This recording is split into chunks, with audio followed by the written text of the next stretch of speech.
32편 6절에서 11절까지. 시편 32편 6절에서 11절까지 말씀입니다. 구약성경 824페이지 시편 32편 6절에서 11절까지 말씀 우리 한 절씩 교독하겠습니다. 이로 말미암아 모든 경건한 자는 주를 만날 기회를 얻어서 주께 기도할지라. 진실로 홍수가 범람할지라도 그에게 미치지 못하리이다.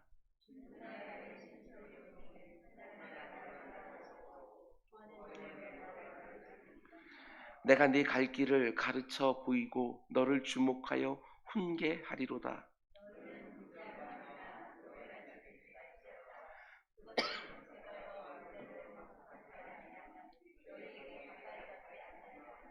악인에게는 많은 슬픔이 있으나 여호와를 신뢰하는 자에게는 인자하심이 두루리로다. 너희 의인들아 여호와를 기뻐하며 즐거워할지어다. 마음이 정직한 너희들아 다 즐거이 외칠지어다. 아멘. 아멘. 오늘 새벽 제단에 드려진 예물이 있습니다. 15번째, 16번째에서 우리 최대승 김인경 집사님, 주연이 한이 가정을 위해서 최대창 구본중 부부를 위해서 드려진 예물이 있습니다. 우리 잠시 기도하겠습니다.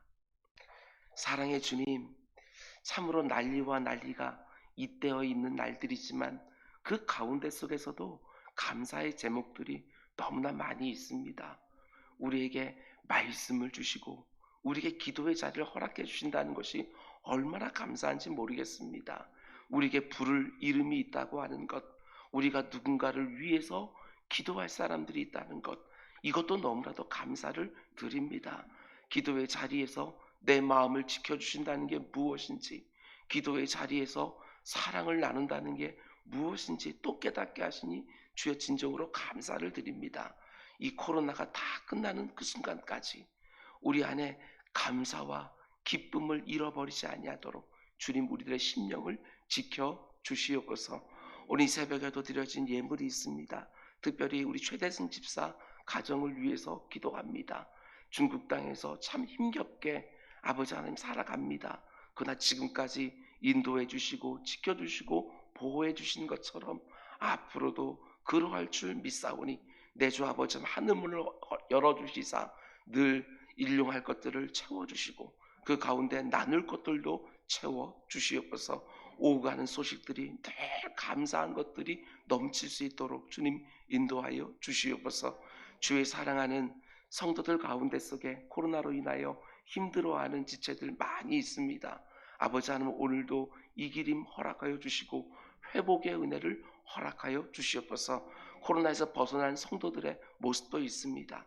다시 건강 잃지 않도록 관리 잘 할 수 있도록 주님 인도하여 주시고 하나님께서 그 가운데 속에서도 얼마나 세밀하게 지키고 보여주셨는지 감사의 제목들이 끊이지 않는 가정들 될 수 있도록 주님 인도하여 주시옵소서.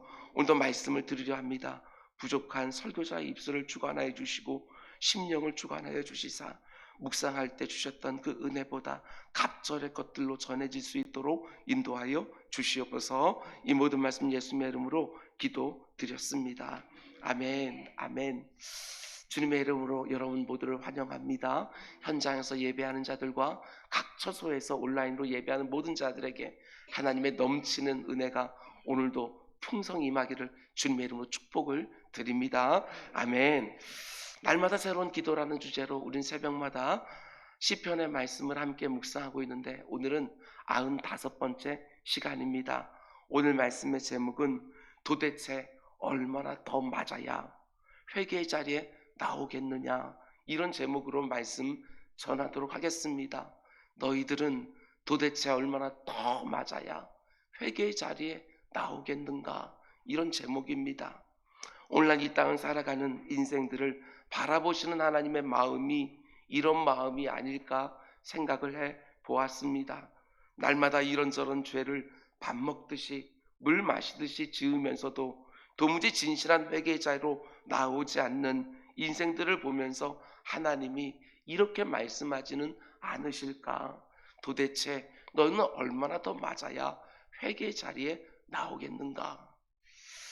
우리는 시편 32편 말씀을 통해서 하나님의 완벽한 죄 용서에 대하여, 그리고 그 죄 용서를 받는 유일한 조건인 진실한 회개에 대하여, 그리고 이 모든 것을 가능케 하는 하나님의 은혜와 그 은혜를 붙드는 성도의 믿음에 대해서 함께 생각을 하고 있습니다. 성 어거스틴이 왜 이 시편 32편 말씀을 그렇게 좋아하고 즐겨 묵상했는지 어느 정도 느껴집니다. 어머니 모태에서 나올 때부터 죄인으로 태어나서 살면 살수록 죄를 더하며 살아가는 우리들에게 하나님의 완벽한 죄 용서보다 더 큰 복이 없다는 것을 그가 알았기에 그렇게 이 시편 32편 말씀을 좋아하고 즐겨 묵상했던 것이지요. 거듭거듭 말씀드리지만 이 사순절 기간이 지나면서 죄 용서와 진실한 회개와 은혜와 믿음에 대해서 더 진지하게 묵상하고, 내가 잘못한 사람들에게 진실한 용서를 구하고 나에게 잘못한 사람들을 넉넉하게 용서하는 특별한 은혜의 절기가 될 수 있기를 주님의 이름으로 축원을 드립니다.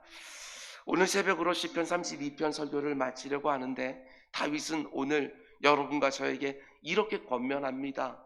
6절 말씀 보면, 이로 말미암아 모든 경건한 자는 주를 만날 기회를 얻어서 주께 기도할지라. 진실로 홍수가 범람할지라도 그렇게 하나님께 기도하는 자에게는 미치지 못할지니라. 이렇게 말하고 있습니다. 다윗은 주를 만날 기회를 얻어서 주께 기도하라, 이렇게도 말할 수 있습니다. 주를 만날 기회를 절대로 놓치지 마라. 앞에 나오고 있는 문맥을 살펴보면 다윗은 이렇게 권면하는 것입니다.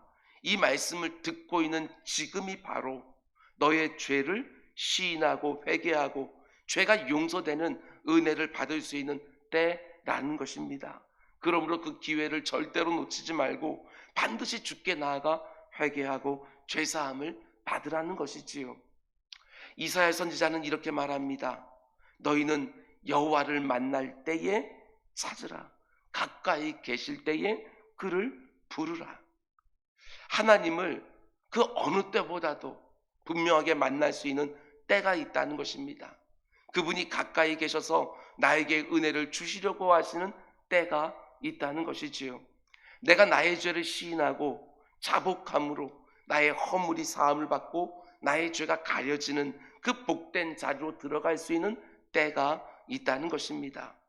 때가 있다는 말을 뒤집어서 생각하면 이런 말 아니겠습니까? 죄사함을 받을 수 있는 때가 언제까지나 열려있는 것은 아니다, 이런 말씀이지요. 때가 있는데 그 때를 놓치면 내가 아무리 두들겨도 다시는 열리지 아니하고, 내가 아무리 원해도 도무지 죄사함의 자리로 들어갈 수 없는 때가 온다는 것이지요. 정말 그렇습니다. 내가 이 땅에서 살았던 모습을 선악간에 판단하시는 하나님의 최종 심판대가 있습니다. 그 앞에 설 때는 그 어떤 자복과 회개도 소용이 없습니다. 하나님의 판단만 남아있는 것이지요. 그러니까 그때가 오기 전에, 그때가 임하기 전에 나의 죄와 허물을 그때 다루어내라 말씀하는 것입니다. 정말 진지하게 들어야 될 것입니다. 하나님의 오래 참으심이 끝나기 전에, 하나님의 진노와 형벌이 임하기 전에 회개의 자리에 나아가야 되는 것이지요. 그때 그 죄를 다루어내라. 하나님이 오래 참으시지만 무한정 참으시는 것이 아니라고, 그 때가 있다고 분명하게 말해주는 것입니다. 그런데 이어지는 9절 말씀을 보면 이 때를 놓치는 사람들이 있다고 말합니다. 근데 그런 사람들을 어떻게 말하느냐? 9절 말씀 보면 너희는 무지한 말이나 노새같이 되지 말지어다. 그것들은 재갈과 굴레로 단속하지 아니하면 너희에게 가까이 가지 아니하리로다. 여기 나오는 말이나 노새가 상징하는 것은 고집입니다. 고집. 너무나도 고집스럽고 완고한 것입니다. 그래서 어떻게 하느냐? 그 주인이 재갈과 굴레를 씌워서 이리 땡기고 저리 미는 것이지요. 그래도 말을 듣지 않으면 매질을 해야지만 통제가 되고 비로소 말을 듣는 것입니다.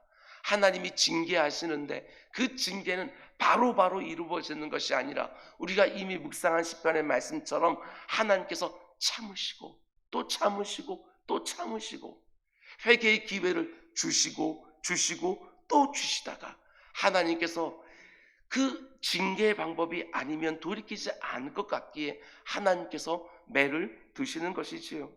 죄에 빠져 살아가면서 전혀 자신의 죄를 깨닫지 못하는 너무나 악한 자들은 말할 것도 없고, 하나님이 계속해서 내 죄를 여러 모양으로 깨닫게 하시는데도 내가 너무 고집스러워서 그 죄로부터 벗어나려고 하지 않으면, 하나님이 계속해서 회개의 때를 허락해 주시는데도 그 회개의 때를 거듭거듭 흘려버리면 하나님이 어떻게 하시느냐? 나를 버리지는 않습니다. 한번 택하신 자는 하나님은 절대로 버리지 않으시지요.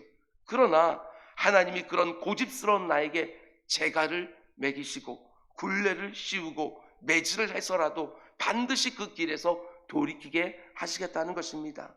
하나님이 그걸 그냥 지켜만 보고 계시지 않습니다.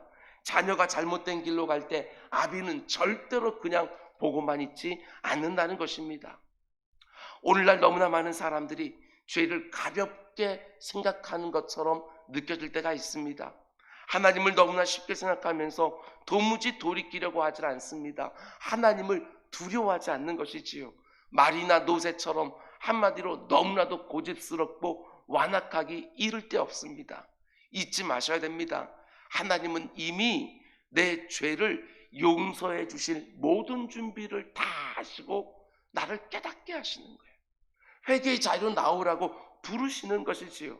그런데 문제는 우리가 알면서 지은 죄, 모르고 지은 죄 너무나 많다고 입으로는 말하지만 너무나도 고집스러워서 하나님의 그 크신 자비를 계속해서 외면하고 회개를 차일피일 미룰 때가 얼마나 많은지 모른다는 것입니다. 이게 너무나도 안타까운 것이지요. 도무지 회개하지 않는 이스라엘 백성들을 향하여 하나님의 그 안타까운 마음을 가장 정말 진하게 표현하고 있는 것이 저는 이사야서 1장이라고 생각을 했습니다. 이사야서가 열리자마자 하나님의 그 안타까운 마음이 막 쏟아지는 거예요. 1장 5절과 6절 보면 하나님께서는 이사야 선지자를 통하여 자신의 마음을 이렇게 쏟아놓으십니다. 너희가 어찌하여 매를 더 맞으려고, 지금까지도 이렇게 많이 맞았는데 어찌하여 더 맞으려고 패역을 거듭하느냐? 너희가 어찌하여, 하나님 마음이 느껴지지 않습니까?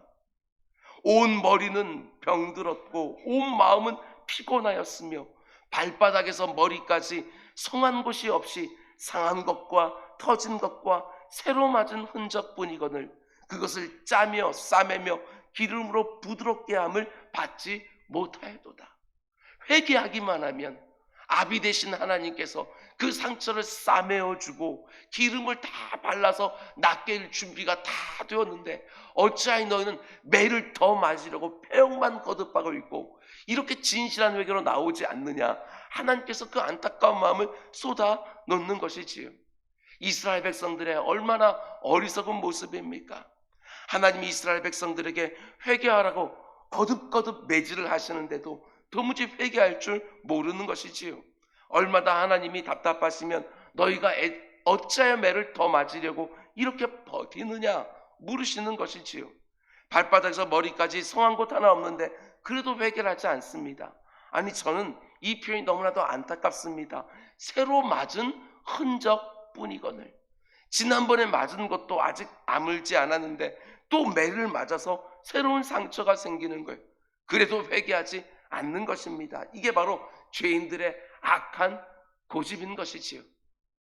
이 말씀을 어제 또 묵상하면서 왜 자꾸 오늘날 우리가 살아가고 있는 모습과 그 당시 이스라엘 백성들의 모습이 이렇게 자꾸 겹쳐지는 이유는 무엇인지 모르겠습니다.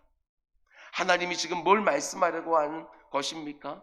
하나님께 매를 맞고 모든 것을 다 빼앗기고 내 팽개질 대로 다 내팽겨져야지야 그제서야 회개하지 말라고.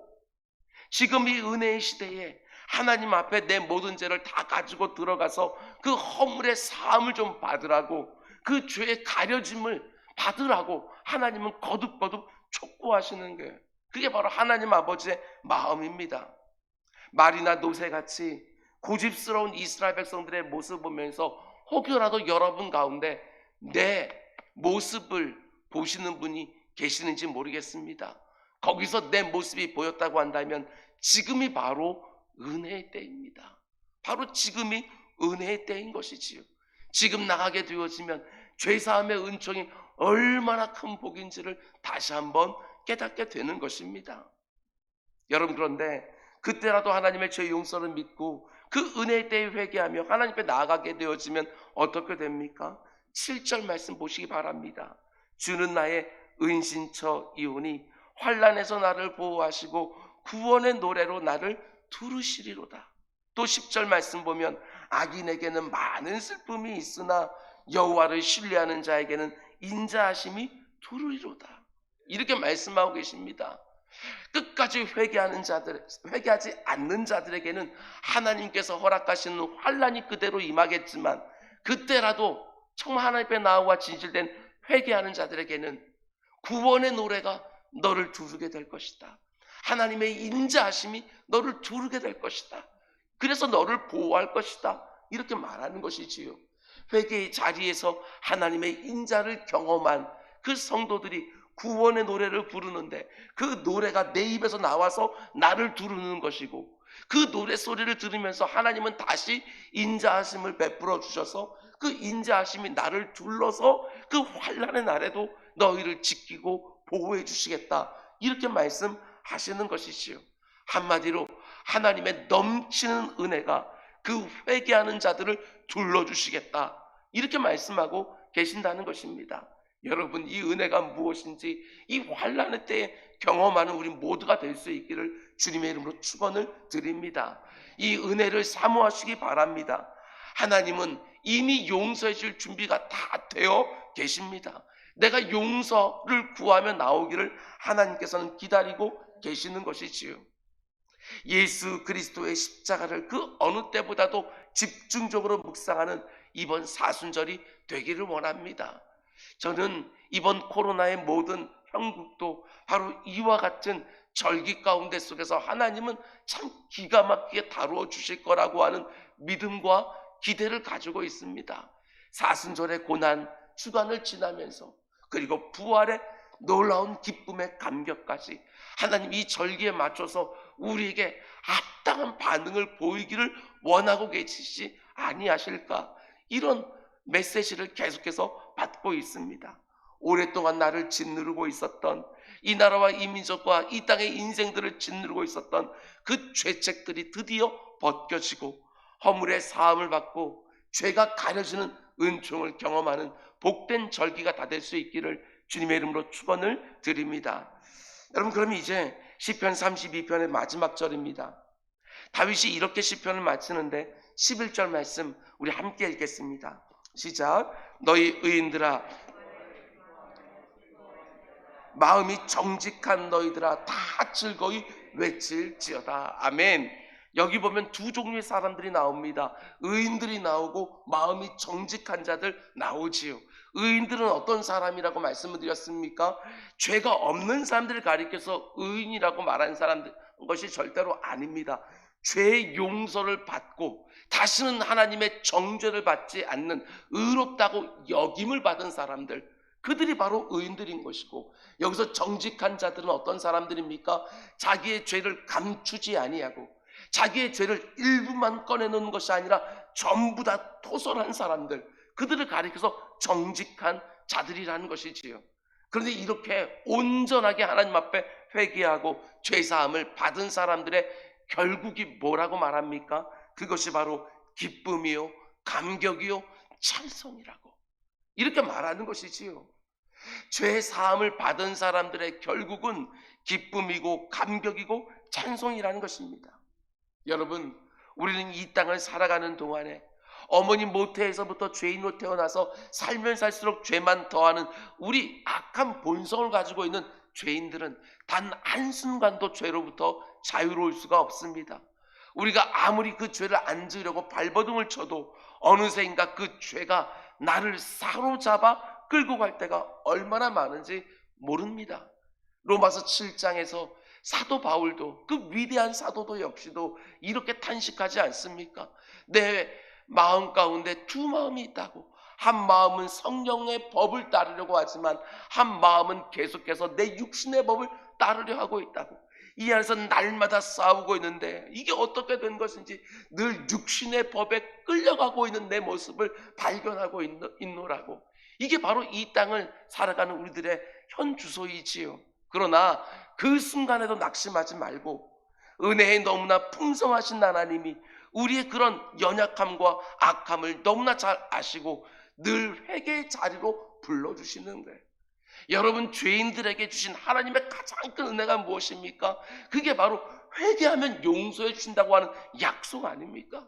이게 얼마나 복된지 모르겠습니다. 우리의 믿음은 무엇입니까? 우리가 죄를 안 지을 수는 없지만 죄를 아무리 짓는다 할지라도 그 가운데 하나님 앞에 나아가 진실되게 자복하고 다시는 그 죄를 짓지 않기 위하여 하나님께 은혜를 구하고 또다시 피 흘리기까지 싸우면서 그 가운데 나아가게 되었으면 하나님께서는 그 모습을 보고 나를 의롭다고 여겨주신다. 이것처럼 큰 복이 어디 있겠습니까? 우리가 구원받은 이후에도 순간순간 죄에 넘어지기 일쑤이지만 하나님께 돌아와 진실되게 회개하고 그 죄에서 돌이키기만 하면 그 죄의 결과로부터 완전하게 벗어나게 해주신다는 것입니다. 참 좋으신 하나님 아닙니까? 죄사함의 은총, 이것보다 더 큰 복이 없습니다. 여러분 가운데 혹시 이런저런 허물과 죄로 인하여 그 어떤 기쁨도 누리지 못하고 죄책감에 오랫동안 눌려있는 부분들이 있습니까? 하나님께 은혜를 아무리 많이 받아도 그 부분만 다 오게 되어지면 그것을 털어내지 못하고 그 자리에서 또 넘어지고 또 넘어지고 또 넘어진 아직까지 해결하지 못한 죄의 부분이 있습니까? 시편 32편 말씀을 묵상한 지금이 바로 그 죄를 떨쳐버릴 수 있는 너무나 좋은 기회입니다. 다윗이 누렸던 이 기쁨, 어거스틴이 누렸던 이 감격, 이 사순절 기간 동안에 여러분과 저 역시도 경험하는 복이 꼭 주어지기를 주님의 이름으로 축원을 드립니다. 기도하겠습니다. 사랑의 주님, 날마다 죄를 더하며 살아가는 우리들입니다. 정말 그렇게 다시 나지 않겠다고 하나님 앞에 다짐하지만 어느 순간 내 입에서 쑥 하고 터져나간 것들이 있고 어느 순간 내 눈이 확 봐버린 것들이 있고 어느 순간 내 손과 발이 저질러버린 일들이 얼마나 많은지 모릅니다. 내 주 아버지 하나님, 시편 32편이 말하고 있는 이 죄사함의 은총 늘 경험하며 살아가는 우리 모두가 될 수 있도록 인도하여 주시옵소서. 오늘 하나님께서 또 자신의 백성들 가운데 일련의 사람들을 구별해 놓은 줄 압니다. 이 땅의 모든 죄들을 가지고 이 나라와 이 민족의 죄들을 가지고 우리 가족들의 죄들을 가지고 이웃들의 죄를 가지고 이 땅의 교회들의 죄들을 가지고 하나님 앞에 나아가 또다시 자복하며 그 가운데 중보의 사역들을 감당하는 모든 기도자들 다 될 수 있도록 인도하여 주시옵소서. 이 모든 말씀 예수님의 이름으로 기도드렸습니다. 아멘. 너는 이렇게 기도하라. 하늘에 계신